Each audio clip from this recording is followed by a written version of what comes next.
Fly করে আসছি, 18 ঘন্টার ফুয়েল আমার কাছে নাই। আমাকে হয়তো ক্রাশ করাইতে হবে, নেড়ে নামতে হবে যে কোনো ভাবে। বলে আমি হেথ্রো টাওয়ারের সাথে যোগাযোগ করছি যে আমার এই অবস্থা, কি করবে করো, আমার কাছে ফুয়েল নেই। আমাকে হয়তো ক্রাশ হইতে হবে, নাহলে কোনো ব্যবস্থা হইতে হবে যে আমি ল্যান্ডিং করতে পারি, ল্যান্ড করতে পারি। হেথ্রো এয়ারপোর্টের ভিতরে কিয়ামত হয়ে গেছে, কিয়ামত। যে এই জাহাজকে ল্যান্ড করাবে তো করাবে কি করে? তারপরেও একটা সিস্টেম থাকে, ঠিক না? কিন্তু বলে ওই সময় যখন আমি ল্যান্ড করতেছি প্রসেসিং এর মাধ্যমে, তখন আমার হঠাৎ মনে উঠছে আমি না মুসলমান। তখন আমার মনে উঠছে আমার আল্লাহ না সব পারে।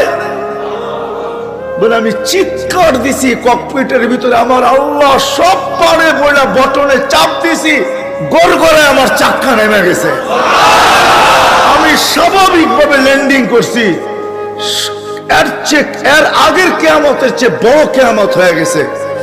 পুরা এয়ারপোর্ট ছুটে আসছে, তুমি আমাদেরকে এই ধোকা দিলে তো, দিলে কেন?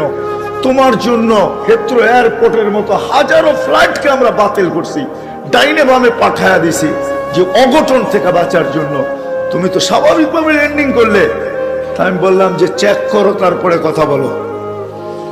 তো ওরা যখন চেক করছে, চেক করার পরে দেখছে এই চাক্কা নামলো, তো নামলো কইরা, তোর সব সিস্টেম তো ফেল, এটা কি করে নামলো?